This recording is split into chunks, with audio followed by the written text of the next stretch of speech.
Olá, tudo bem? Espero que você esteja bem. Vamos fazer o início, né, de uma discussão dessa aula, desse bloco de aulas aqui no nosso canal e também nas aulas que nós trabalhamos na UFESA e em outras, né, em outros trabalhos que nós executamos, é, sobre políticas públicas, sobre a relação entre política e políticas públicas. Esse bloco de aulas é especialmente dedicado à pós-graduação, né? O pessoal da pós-graduação que faz essa discussão, tá? Em vários níveis, seja estrito senso, seja lato senso, tá? Mas para animar um pouco as discussões, ainda mais nesse período que a gente não consegue sair de casa, mas que fica também para o pessoal que realmente precisa dessa discussão. A primeira pergunta que nós fazemos, e nós vamos discutir hoje essencialmente, como é que se dá a possibilidade de execução de um governo, de consecução, né, das políticas que ele promete, seu plano de governo, ou das políticas públicas que ele quer implementar, porque no Brasil é interessante, os governantes têm plano de governo, mas geralmente esses planos de governo são deixados de lado depois do primeiro ano. Nós vamos entender por quê. Por que se muda tanto as coisas no Brasil? E nós vamos perceber que, tanto a nível legislativo como executivo, ninguém está ligando muito para conteúdo programático. No executivo, mais, porque existem promessas que são feitas, mas em relação a obras ou a consecução de determinados tipos de projetos, mas mesmo isso é deixado de lado. E as pessoas parece que não ligam muito, né? A governabilidade do Brasil não tem a ver com o apego a projetos ou apego a um plano de governo, como acontece lá fora. A política do Brasil ela sempre foi muito particularista, sempre foi muito personalista. Significa que no Brasil a persona do líder, seja no executivo, seja no legislativo, sempre foi muito mais importante para o eleitor do que o próprio processo de programa, mostrar programa, discutir política, posicionamentos. Não é por isso, claro, que se elege um palhaço aqui, se elege um indivíduo ligado a crime organizado ali, se elege todo tipo de indivíduo. Não, isso acontece em todo canto. Né? Isso acontece em todo canto. Indivíduos que estão praticamente outsiders da política, não entendem nada, caem ali de paraquedas, são eleitos. Não é por isso. Então, não é, a questão é outra. Tá? A questão é outra. Esses indivíduos, inclusive, têm direito de serem eleitos. Se a população assim o quer, a população assim o faz. Mas esse tipo de indivíduo, ele praticamente, ou seja, votar pela relação pessoal ou pelo indivíduo, os atributos do indivíduo, é uma característica do nosso sistema político. Não é o único do mundo a ter isso, tá? Não sou nenhum estudioso de política comparada, mas os que o são sabem disso. Mas o Brasil tem uma série de características que fazem com que essa pergunta seja pertinente. Que pergunta é? O Brasil é governável? Se fala muito isso, né? Eu tenho um pouco mais de 40 anos e no longo dos meus mais de 30 anos que eu me entendo por gente, como se diz aqui, nós temos essa discussão. O Brasil é governável ou não? Eu sempre escuto que não há governabilidade do Brasil. Escutei muito isso em 92, no impeachment de Collor. O Brasil é ingovernável. Collor caiu porque não conseguiu comprar o Congresso. Aí eu disse, se o Congresso é vendável, por que ele não comprou? Ele é incompetente para isso? Eu sempre questionava isso, e quem me colocava isso saía aos burros em água. Hoje em dia eu teria que colocar isso na rede social e seria, talvez fosse cancelado, né? Porque eu não tenho lugar de fala. Mas eu tenho até lugar de fala, viu? Eu fui cara pintado em 92. Eu tinha 15 para 16 anos.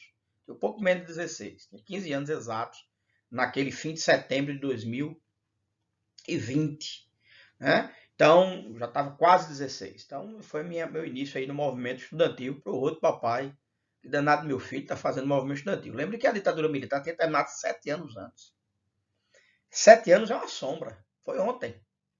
7 anos antes, né? E com toda a razão, meu pai se assustava. O que esse menino está fazendo aí? Isso não deu certo em 64, o que vai dar certo agora?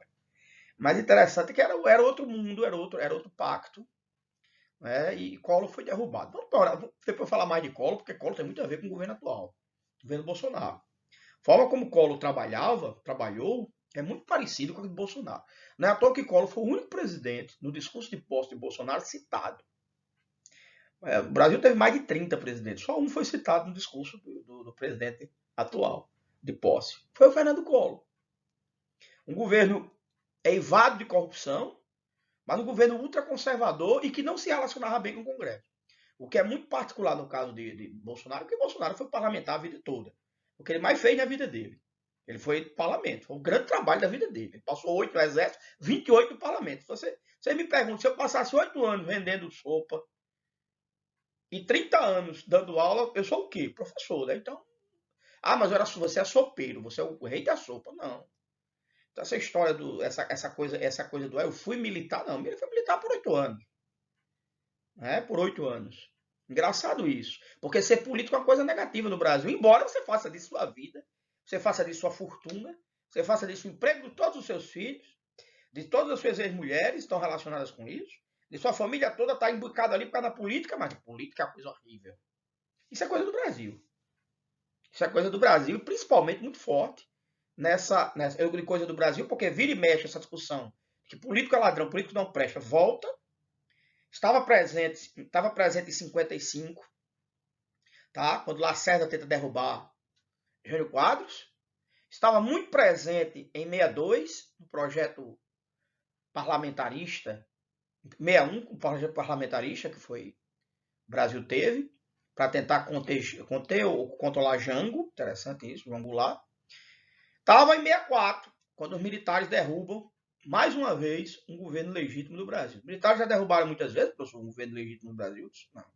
1822, 1821, no Fico, houve um emparedamento do príncipe regente. 1822, na própria independência, foi uma brigadada de certa forma, né? Expulsa as tropas portuguesas, tudo bem. Alguém vai dizer que foi um processo de independência, então não conta. Então não conta 22.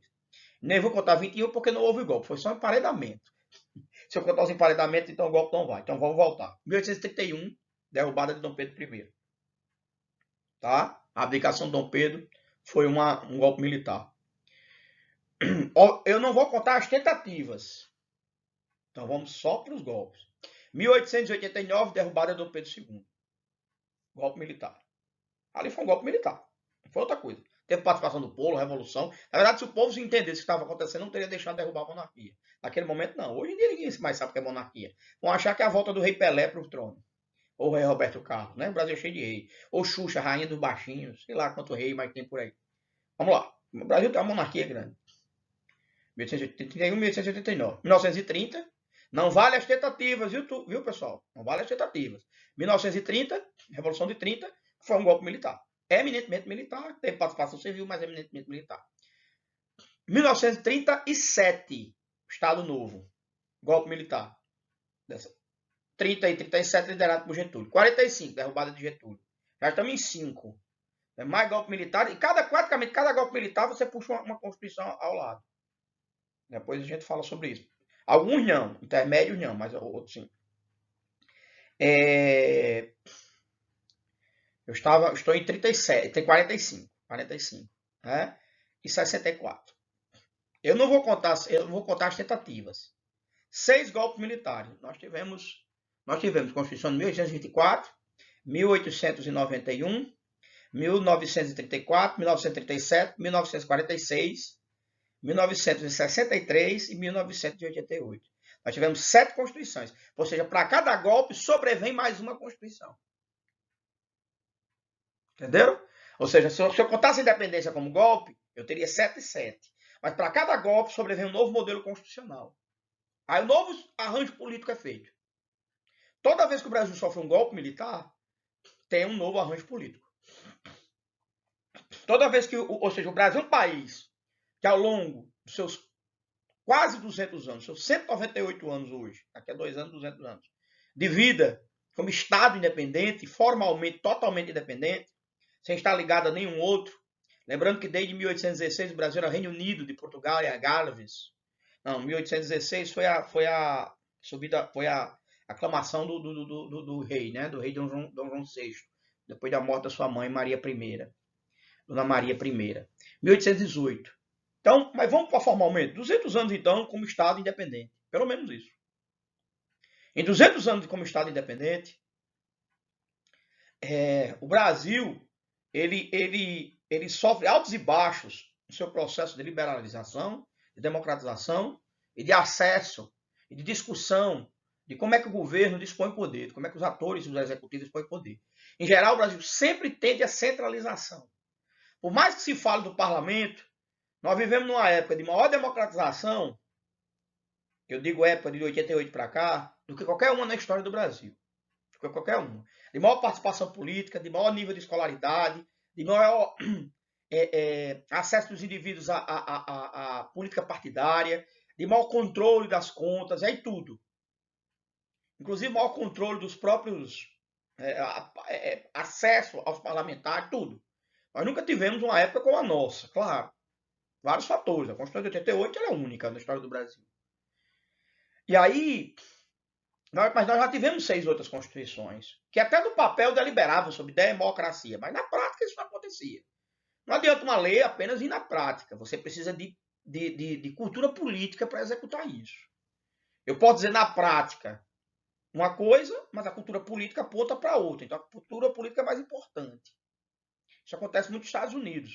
Não há na prática dizendo nada que republicanos e democratas devam se respeitar e respeitar suas decisões, a fim de garantir o Estado constitucional e democrático. Mas isso está na cultura política, que está sendo derrubado aos últimos anos. Quem quiser, inclusive, ver essa discussão mais profundamente, basta ver uma das aulas aqui no nosso canal, que é Como as Democracias Morrem. Foi uma aula ao vivo, mas está gravadinha aí. Como as democracias morrem, tá? Ou então uma aula que eu ainda vou trabalhar ainda, mas a partir da quinta-feira, dia 3 de setembro, vai estar gravada aqui também no canal, sobre o livro do sociólogo Gessé Souza, A Elite do Atraso. Às 4 da tarde, se você quiser assistir ao vivo, participar, mandar perguntas, dia 3 de setembro, tá? Antevéspera da independência do Brasil. Mas aí depois fica disponível aqui no YouTube, nosso canal no YouTube, você pode participar, pode assistir. Então é isso. Então é complicado falar que como é que a história do Brasil, como é que foi o exercício do poder? Ele muda, mas ele tende sempre à centralização. Toda vez que há uma tentativa de descentralização, ou grupos de poder, ou grupos que querem entrar no poder, ou que estão no poder, não se entendem, você tem golpes. Principalmente golpes capitaneados pelas Forças Armadas do Brasil, que são, como diria o imperador Dom Pedro II de Orleans e Bragança, o segundo e último imperador, foi muito indisciplinada. Um dos seus biógrafos dizem que Dom Pedro continuou indo para o exílio dizendo só isso. A culpa foi do exército, ele foi disciplinado. Se o exército realmente não tivesse sido disciplinado, não teria tentado derrubar o gabinete de Ouro Preto, o último primeiro-ministro do Império, e não teríamos tido esse golpe. Esse golpe poderia ter acontecido depois, eu penso muito. Em 12, em 14, como aconteceu em Portugal. Não sei, isso depende muito das reformas que o Império fosse capaz de empreender. Eu acredito que Dona Isabel Cristina tinha mais habilidade política. Ela poderia ter dado cada vez mais poder ao parlamento, em troca, colocado mais como posição de chefe de Estado, como aconteceu na Inglaterra. Me pergunto por que a monarquia inglesa ela permaneceu muito tempo. E você talvez pergunte por que a Espanha hoje tem uma monarquia. Se ela não teve na década de 30 até a década de 70. Um período que vai do período republicano inicial democrata, depois o período do Franco. O período das histórias mais negras da história da Espanha, como Salazar em Portugal, né, a época fascista, que o nosso aqui durou 15 anos, a era fascista, né, o pseudo-fascista, mas lá a coisa foi muito, foram décadas. Lá foram décadas. Então, mas eles conseguiram, de certa forma, superar isso. É importante que o Brasil entenda que o que passou, passou, nós não vamos voltar nunca, não, mas a gente fica conjecturando. Porque política é a arte do possível, né? Para citar Fernando Henrique Cardoso. Política é a arte do possível. Mas nós fazemos essa arte com o que nós temos à mão. Né? Essa pintura que é a política é feita com as tintas, com a tela e com os pincéis que nós temos às mãos, as condições que nós temos às mãos. E com a própria visão do artista. E que artistas são esses? Importante isso. Então, que atores dispõem de poder? Nós vamos ver isso ao longo das aulas. Que atores principais são esses da política que permitem governabilidade ou não? E quais são as regras que definem isso? Que regras definem a forma como as decisões são tomadas no Brasil? Importante. E principalmente, uma vez que eu consigo tomar uma decisão, qual é a minha capacidade, tanto de tomar essa decisão, como de implementar essa decisão? Ok? Então é isso para a gente começar, então, a explicar esses elementos. Vamos lá. O jogo constitucional brasileiro ele tem 3 elementos. Nós vamos discutir um por um ao longo dessa aula. Primeiro é o presidencialismo de coalizão. Tem que ter cuidado isso aí devia estar entre aspas. Porque isso é um conceito que muita gente não concorda. Esse presidencialismo de coalizão. Mas assim ficou chamado, que é uma forma de presidencialismo brasileiro para trabalhar principalmente com o tipo de institucionalização partidária que se deu no Brasil. Que é uma institucionalização partidária, ou seja, uma construção de partidos muito fragmentada. O Brasil tem muito partido, quando comparado ao resto do mundo, principalmente a maior parte das grandes democracias. Ele tem muito partido. Tem uma média de 4, 5, 3, 4, 5. Os Estados Unidos estão em 2, mas os Estados Unidos tem 2 partidos no poder, né? Sim, vamos para lá. Partido do poder. Você pode ter até 200 partidos, mas no poder, quantos constituem? Então, a média de 4, 5, 6 por aí, máximo. O Brasil tem 30, pelo menos, aqui, dentro do Congresso mesmo. 20 e tanto dentro do Congresso. Onde, basicamente, nós vamos ver de 8 a 10 é que exercem o poder, de fato. Mas os outros estão lá, criando condições de força para um dia chegarem. Então, vamos ver depois as características desse partido. Então, a gente chama isso de fragmentação partidária, que é um dos elementos desse presidencialismo de coalizão, que é a capacidade que o presidente tem o tempo todo está renegociando com os partidos políticos. Negociando e renegociando, exatamente. Porque nenhuma negociação feita hoje ela vai durar muito tempo. Ela dura meses.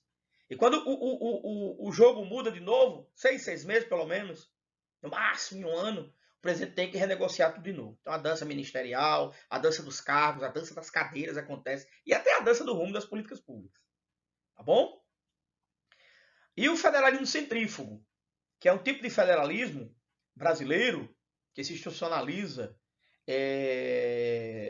na Carta de 88, que é um federalismo brasileiro onde, de certa forma, principalmente de 88 para cá, os governos dos estados passam a ter mais força.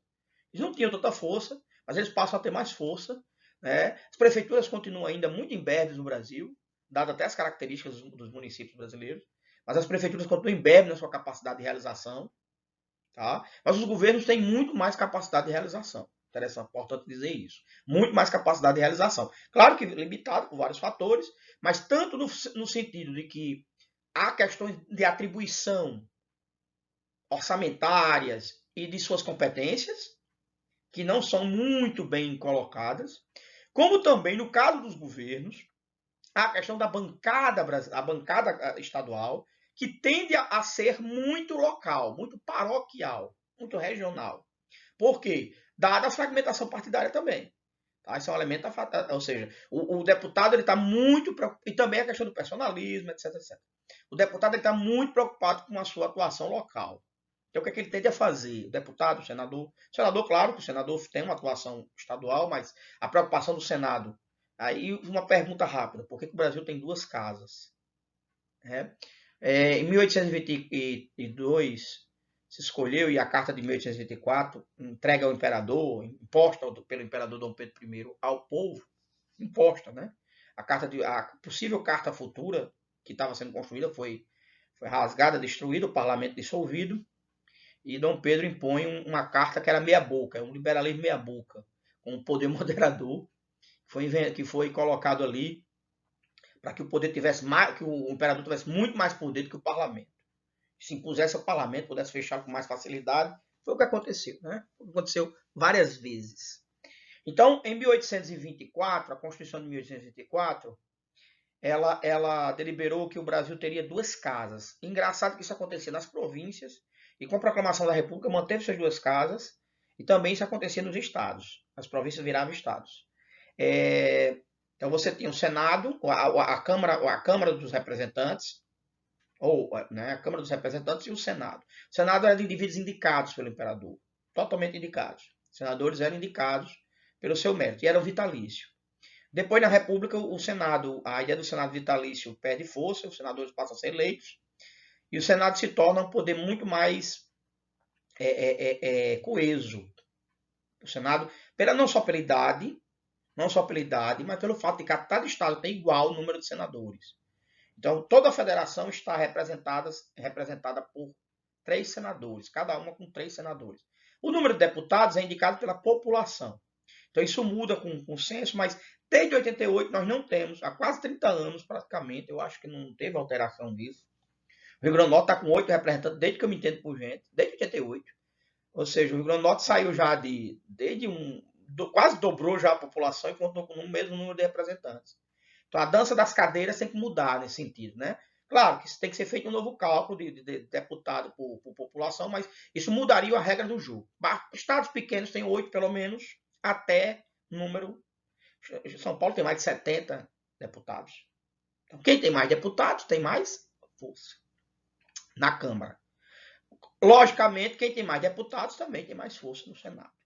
Porque passou pela Câmara, as articulações possíveis que permitem passar pela Câmara, nós vamos ver aqui, fazem com que pelo Senado também se passe. Tá? Às vezes começa ao contrário no Brasil. Começa pelo Senado, depois vai para a Câmara e assim por diante. Então, presidencialismo de coalizão, federalismo centrífugo e fragmentação partidária criam aquilo que nós podemos chamar de soma dessas 3 coisas, aquilo que a gente pode chamar de desempenho governamental. Ou seja, a capacidade de um presidente de governar ou de não governar. É a sua capacidade de desempenho. Ou seja, professor, quando um presidente não governa, o que acontece? Ele passa sua gestão inteira, seu mandato inteiro, editando medidas provisórias. Nos últimos 30 anos, 2 presidentes se notabilizaram pelo excesso de medidas provisórias, mesmo governando pouco até então. Foi Fernando Afonso Collor de Mello e Jair Messias Bolsonaro. Ou seja, ambos os presidentes têm muita coisa em comum. E está se cada vez mais comparando. Claro que Bolsonaro vive em outra época, outro momento histórico, mas são muito parecidos nesse sentido também. Fora que, claro, Collor praticamente não tinha tido vida política, então era muito jovem. Jair Bolsonaro já é um indivíduo de dentro da política, já é bastante, né, tem uma idade bastante boa, né, praticamente idade para ser avô, não foi ainda, mas tem idade para ser avô. É um homem caminhando para os seus 70 anos de idade. Um homem que passou quase 30 anos no Congresso, mas se comporta como se nunca tivesse pisado ali. Se comporta-se como diriam, para quem não sabe quem foi, né? Naquele livro da Poliana, né? Aquele livro que até os anos 80 se lia muito, né? Da menina Poliana. Ele se comporta como Poliana. A menina inocente que caiu ali no... Não sei o que está acontecendo. É complicado isso. Mas há quem caia nesse tipo de engodo em todos os sentidos, isso de um lado e de outro, de que ele seria um outsider da política. Ele não é um outsider, um de fora. Está dentro ali. Na verdade, no jogo político dos últimos 30 anos, ele participou. Mesmo que mediocremente, mesmo que de forma... Mesmo como apenas um... Como é que eu posso dizer? Mesmo sendo apenas uma figura do baixo clero. Por que essa palavra baixo clero? Porque tem a ver com a fragmentação partidária. Porque eu tenho partidos tão pequenos que os seus deputados não conseguem compor ou não conseguem impor-se em suas atribuições ideológicas e assim por diante, né? em sua capacidade de demandar normas e assim por diante. Não consegue. Então, esses termos são tipos de parlamentarismo da fragmentação partidária brasileira, tá bom? Então vamos lá, vamos dar continuidade. O presidencialismo brasileiro, principalmente brasileiro.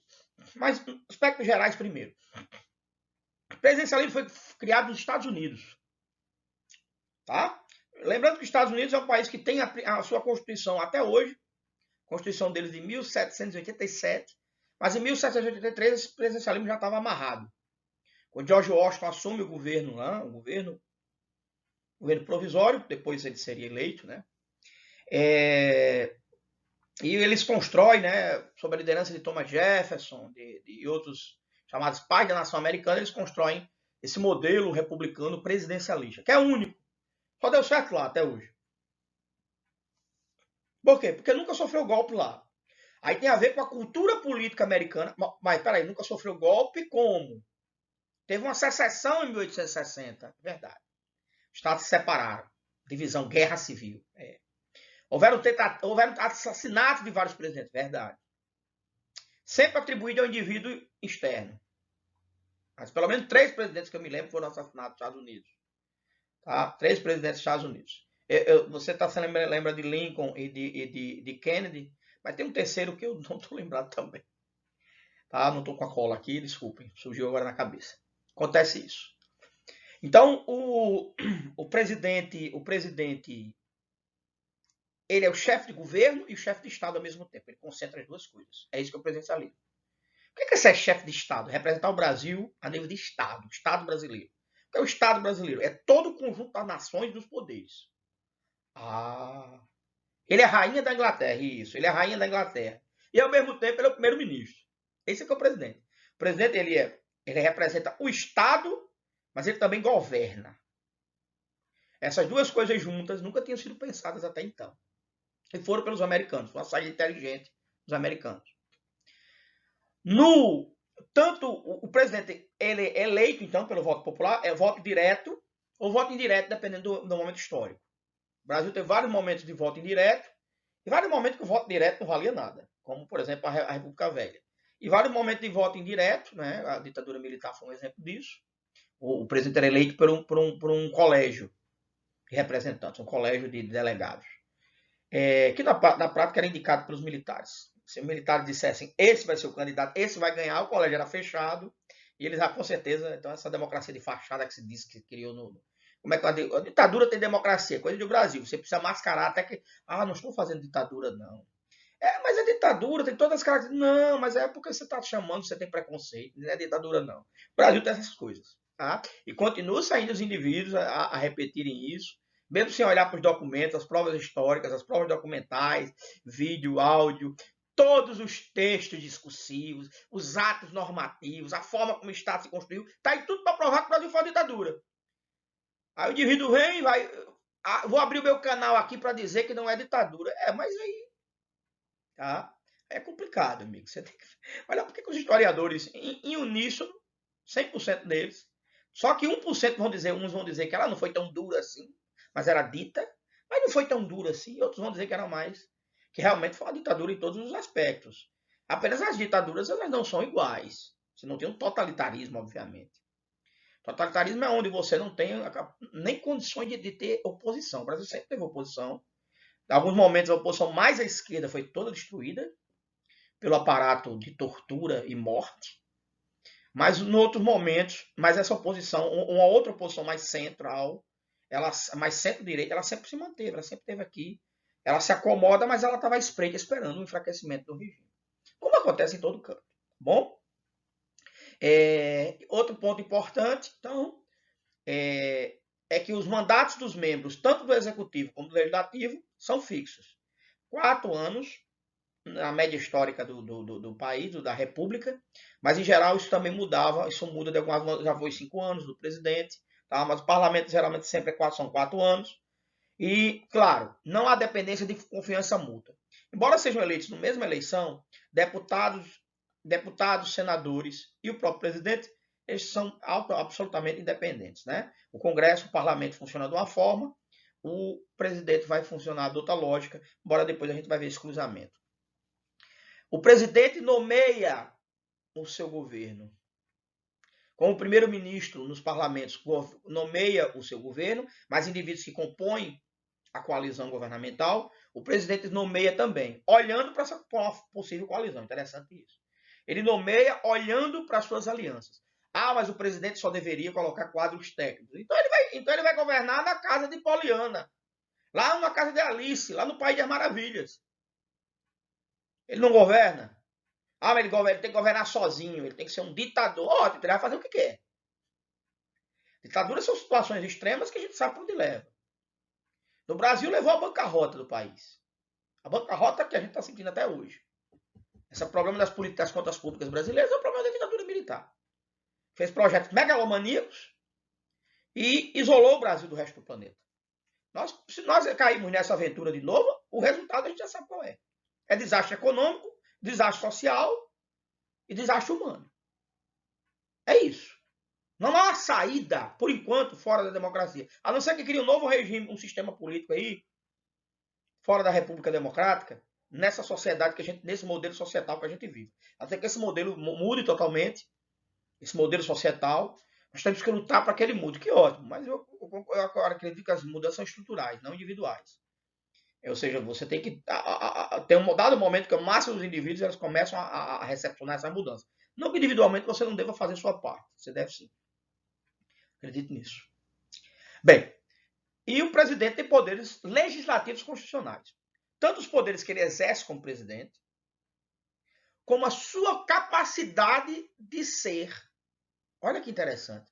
Como a sua capacidade de ser, como é que eu posso dizer, de enviar leis para o Congresso. De ter a primazia do envio de leis e da aprovação de leis. Existem 3 tipos, basicamente. Medida provisória, que é basicamente de iniciativa e competência do governo do presidente da República. Medida provisória tem um tempo, por isso que ela é provisória. Medida provisória ela é filha do antigo decreto-lei no Brasil. O decreto-lei ele não tinha um tempo para durar, ou seja, os militares praticamente governaram em cima do decreto-lei. O Congresso está demorando a aprovar o decreto-lei. Não. Decreto-lei é um ato discricionário do presidente, extremamente autoritário. A medida provisória é uma manutenção capenga do decreto-lei, para que o governo possa minimamente governar quando ele não tiver condições. Professor, por isso que o governo Bolsonaro só governa praticamente por medida provisória? Isso. Ele não tem condições de governabilidade, quase não tem. Pode ser que ele consiga melhor. Professor, mas ele aprovou uma PEC da reforma da Previdência. Mas não foi ele, foi o Congresso. Foram os presidentes das 2 casas se juntaram e disseram, vamos demandar isso aqui. Está em todos os jornais, está em todos os discursos. O presidente, inclusive, ficou contra. Tá? E esse modelo de reforma da Previdência não é o que seu ministro da Economia queria. Tanto que colocaram o indivíduo para liderar esse processo, que é um político, o potiguar Rogério Marinho, que agora está, segundo a mídia, dizendo para o atual Ministério da Economia, tchau, nós queremos outro tipo aqui de ministério. Olha só que interessante isso, é o jogo político.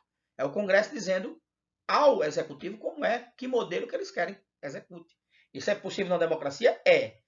E nós vamos ver o lado bom disso. É o lado negativo, mas é o lado bom disso. Significa que ninguém governa exatamente como quer.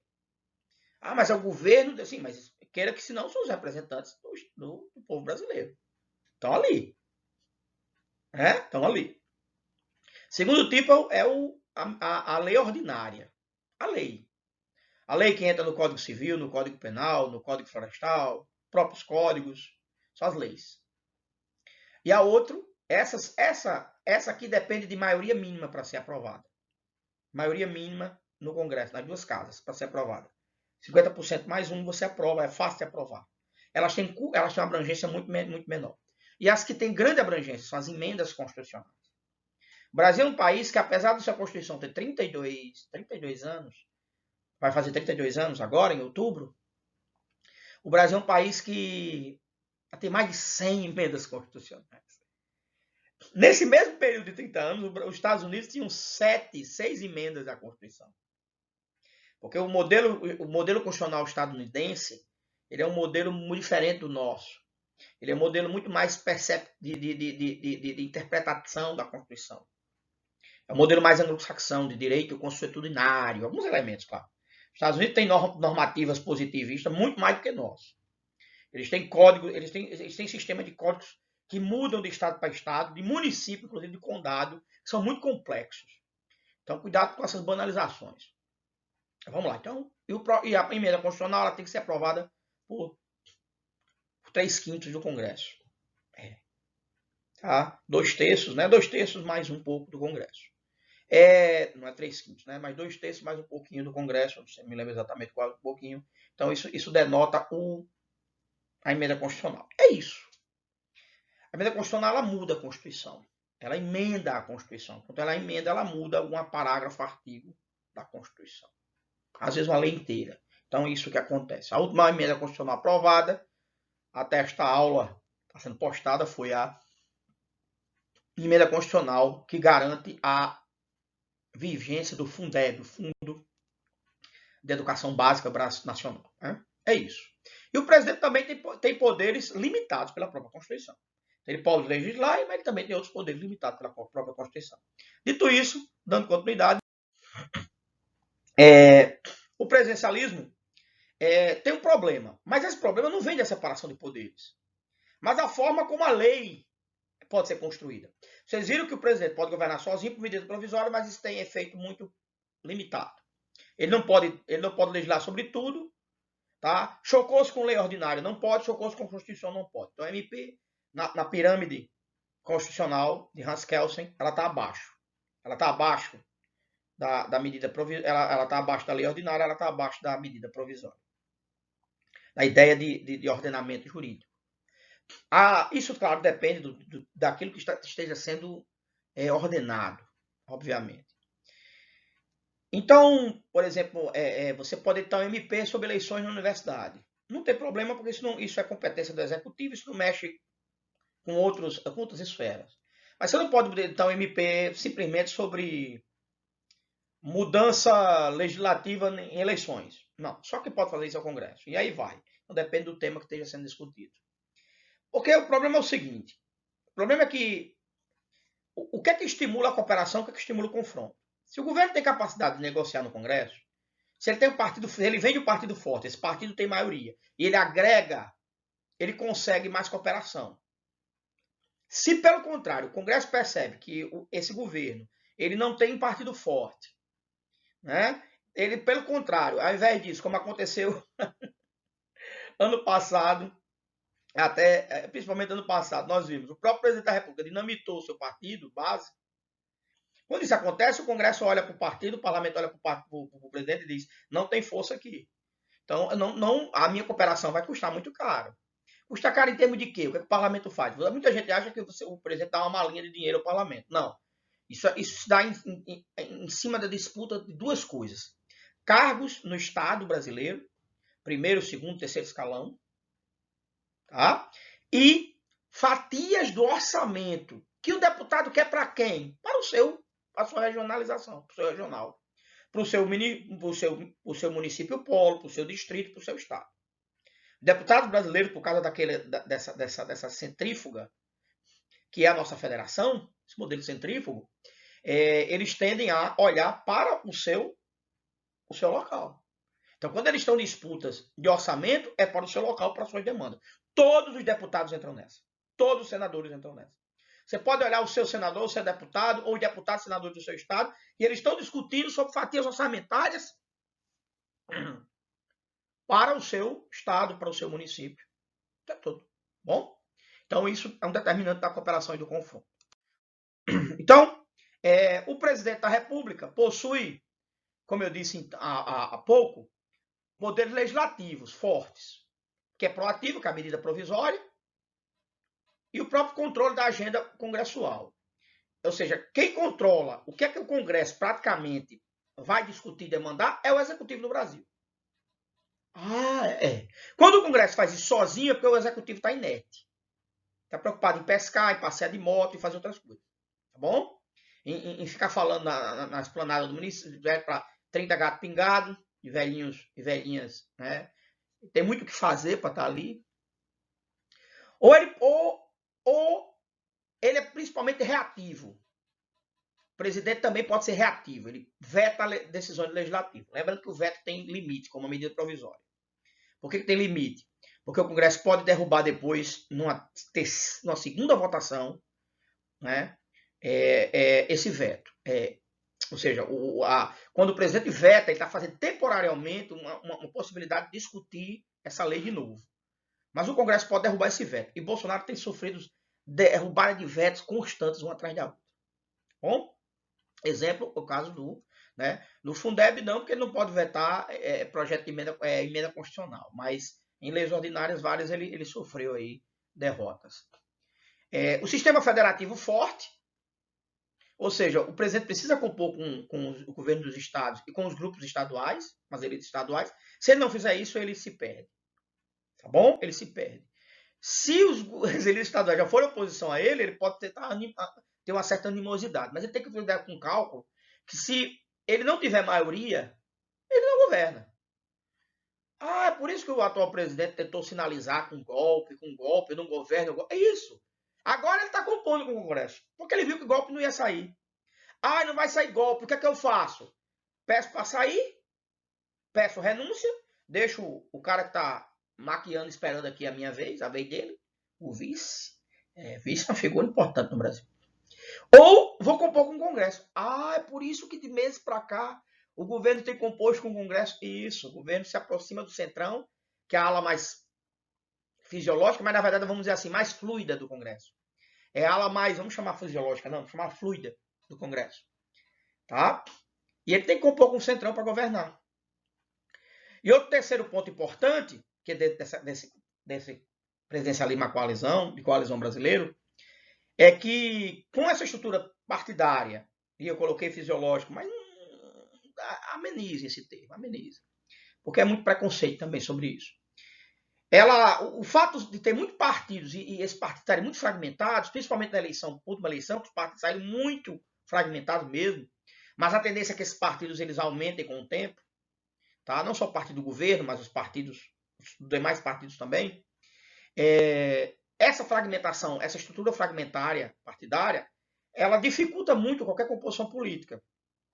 Porque, como eu já tinha dito no início da aula, qualquer coalizão governamental tem que ser feita de novo. Ela tem que ser repactuada. Às vezes de 6 meses, de ano em ano no máximo. Você tem que repactuar a aliança, troca de cadeiras nos cargos ministeriais, segundo escalão, terceiro escalão.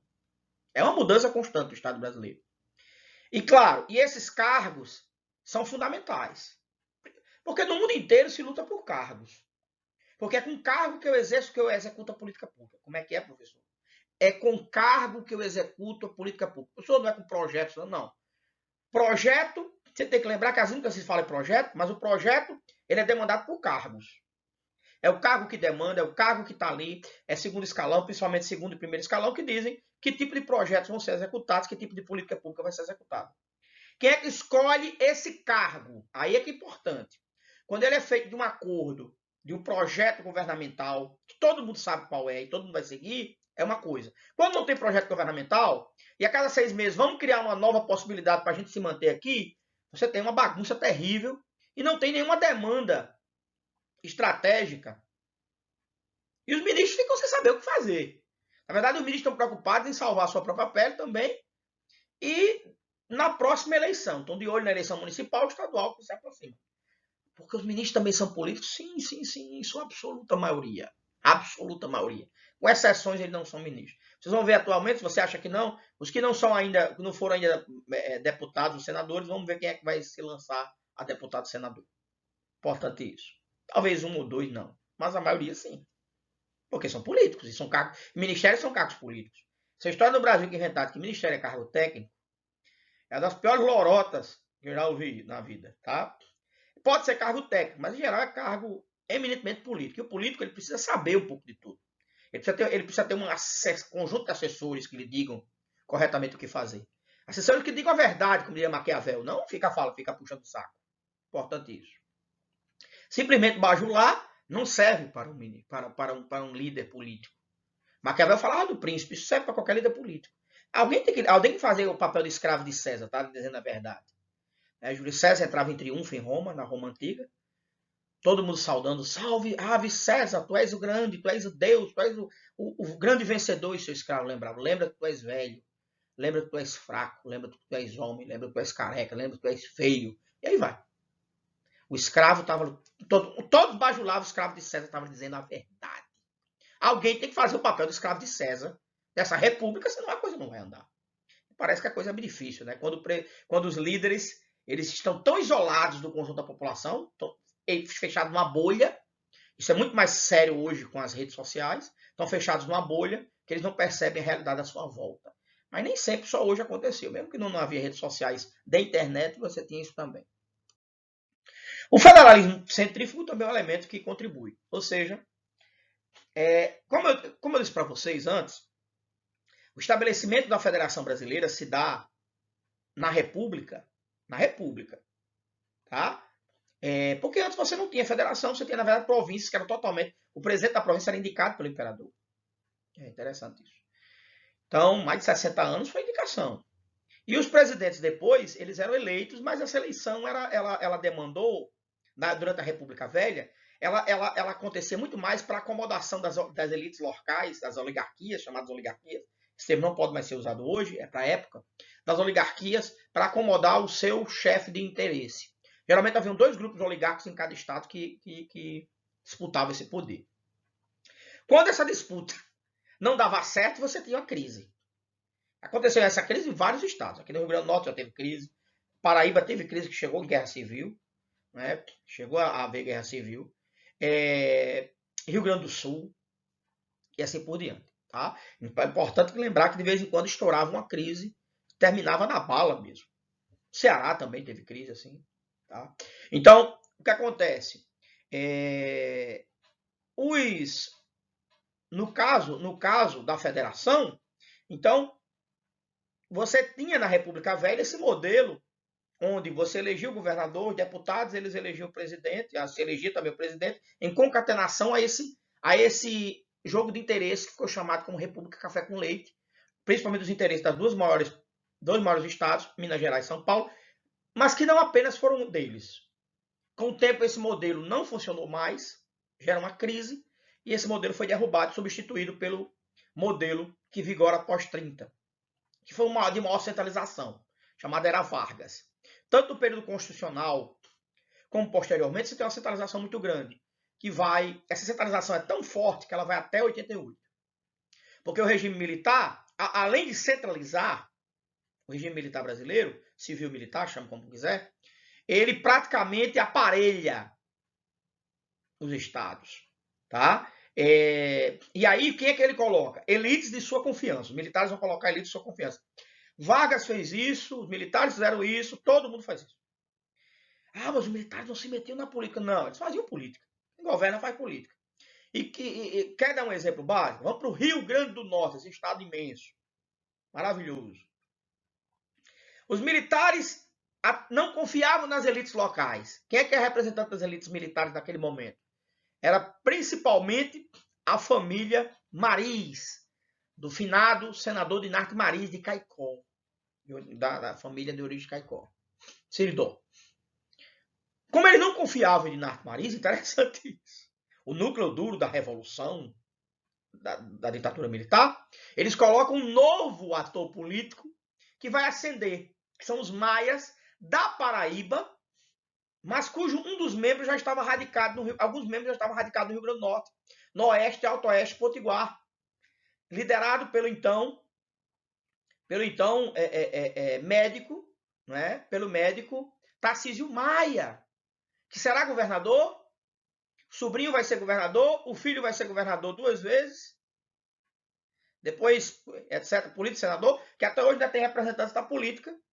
O filho não está mais, né? Foi defenestrado, mas o neto ainda continua. Tem um neto aí que é deputado.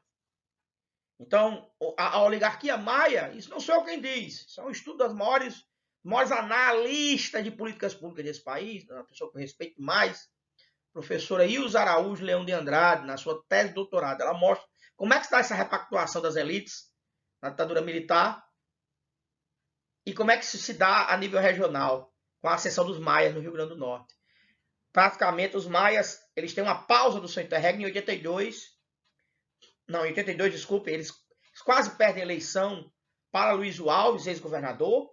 Eles não perdem essa eleição porque, na verdade, o voto amarrado que foi criado no Instituto Militar, que foi criado naquele momento, no governo militar, fez com que as pessoas tivessem que amarrar o voto do seu deputado de governador e assim por diante. E aí, a Luiz Alves perde a eleição, mas aí depois o sobrinho de Aloysio, Garibaldi Alves, ganha a eleição em 85, assume em 86, desculpa. Aloysio Alves não, desculpa. Geraldo Melo, que não é sobrinho dele, Garibaldi só em 94. Me corrijo. Garibaldi só em 94. Então, Geraldo Melo, e aí você tem os Alves de novo aqui, a influência dos Alves de novo aqui. Mas Zé Agripino, aí você teve Zé Agripino, Geraldo Melo, PMDB, né? Zé Agripino era antigo PDS, que hoje é o DEM, mas já mudou Arena, depois PDS, já mudou tanto de sigla, mas é a mesma coisa, é a mesma instituiçãozinha lá da Arena, né? Antiga. Né? E aí depois, José Agripino de novo, Garibaldi 2 anos, e aí Vilma de Faria, chegando até hoje. Então, o último representante dessa elite política foi seu braço local do Mossoró no poder. Foi, na verdade, 2 de seus braços. Um local, Mossoró, que a hoje prefeita Rosalba Cialino, que foi governadora do Rio Grande do Norte, e depois, de certa forma, a criatura meio híbrida, mas que também está ligada a esses grupos políticos, que é Robson Faria. Então você não tem grandes extensões políticas. Estados menores, a capacidade de mudar isso aí é muito difícil. Você pode olhar para Paraíba, para onde você quiser. A capacidade de mudar essa situação, essa realidade de elites políticas é difícil. Por quê? Porque como esses estados menores também têm muita força política, é mais fácil influenciar a política nos estados menores e manter as próprias elites políticas desses estados se mantêm no poder, fazendo com que qualquer tipo de mudança seja muito difícil. Tá? Com a Constituição de 88, há uma descentralização, tanto na questão da transferência de fundos para os estados, como na própria questão dos fundos. Essa descentralização não se dá apenas no recurso direto, mas no recurso indireto, por exemplo, como Fundeb e assim por diante. Vamos, então, continuar. Em poucos países do mundo, então, como eu já falava, os governos estaduais e os locais têm uma fatia razoavelmente grande da receita fiscal total. Apesar de ser pouco ainda, mas é grande. Porque alguns estados, alguns países por aí, só municípios muito grandes ou estados muito grandes conseguem ter essa capacidade de fatia tão grande porque eles têm receitas próprias. Mas, no geral, estados pequenos e não conseguem. Mas aqui no Brasil, a percentagem da fatia é bem maior, comparativamente, por mais que se reclame. E aí, tanto os partidos como os políticos, por isso também, por esse bolo ser maior, então há um interesse maior da ocupação do poder, ele segue uma lógica chamada de hiperfederalista, onde as dinâmicas locais e estaduais terminam influenciando os políticos. Tá? Ou seja, que não seguem a política local. Por quê? Porque está preocupado com a eleição dele. E a demanda local é muito grande, até por emenda. E como ele não tem um partido forte, coeso, um partido orgânico, a tendência desses políticos é o quê? É administrar, é legislar, é atuar parlamentarmente, olhando a sua reeleição. Olhando a sua, como os Estados Unidos chamariam de o seu distrito. Mas aqui é o macrodistrito, né? Como aqui é proporcional, olhando para o Estado como um todo. Olhando para o grupo que pode, né, reelegê-lo. A estrutura de poder ela é muito fragmentada, por causa disso também, desse federalismo centrífugo. Nacional, né? O próprio... Olha, você tem o parlamento, né? Da forma como acontece, que ela é extremamente pulverizada. Há essa questão dos partidos não terem muita força. A gente vai retomar daqui a pouco, já já. E aí o que acontece? A capacidade do poder de veto dos governadores e prefeitos é muito grande, porque eles conseguem mobilizar as suas bancadas no Congresso. Isso fragiliza mais ainda o poder nacional. A capacidade do presidente de governar vis-à-vis sem olhar o poder local no Brasil é quase impossível. Os militares tentaram e não conseguiram. Né? E não conseguiram. Numa democracia é muito mais difícil ainda. A fragmentação partidária é outro elemento fundamental. A gente fica esperando, eu quero falar sobre a fragmentação partidária. No Brasil, os partidos são frágeis, não tem base social, a gente vai falar isso, não tem base social, não tem organicidade. Tá? Mesmo assim, o Brasil tem muito partido relevante no poder, então há uma fragmentação grande. O Brasil tem entre 8 e 10 partidos relevantes que estão no poder, né? Que se conseguem se concatenar no poder. A gente pensou que o Brasil caminhava para um bipartidarismo, entre PT e PSDB, mas isso não se realizou. Para muita gente isso era um absurdo, mas não era um absurdo. Era uma possibilidade interessante para o Brasil, mas muita gente, infelizmente, não via assim. De sorte que pequenos partidos terminam ascendendo ao poder, com eles o sectarismo, com os pequenos partidos o sectarismo, com os pequenos partidos a maior fragmentação e com isso a maior fragilização da democracia. Lembrando, se você quiser mais discussão sobre isso, fragilização da democracia, veja a minha aula aqui, como as democracias morrem, aqui no canal. Então, a grande fragmentação se soma a instabilidade dos partidos, são criados, extintos e fundidos o tempo todo, por isso que as bancadas estão se alterando. São muito frágeis, porque eles não têm muito enraizamento dentro da população, tá? E não tem também um programa, daí o elemento do fisiologismo ser forte, que prenda os deputados, senadores políticos. Se ele não tem programas que prendam, o indivíduo nem sabe qual é o programa do seu partido, o indivíduo se prende às suas alianças locais, seus interesses locais. Então, essa fragmentação partidária brasileira não é fruto apenas porque a lei determina que tem que ser muitos partidos, mas é a forma como a atuação parlamentar se dá no Brasil, a cultura política brasileira, que é também muito personalista. Então, você tem aí, para fechar esse tópico, para a gente caminhar para o encerramento, para não ficar tão longa essa aula, uma forte tendência à regionalização da vida partidária, como eu já tinha me dito, e a questão da disciplina. Por que o deputado, o senador, vai obedecer o partido? Se eu dependo do mandato, que depende do meu mandato, é a minha sobrevivência lá no Estado.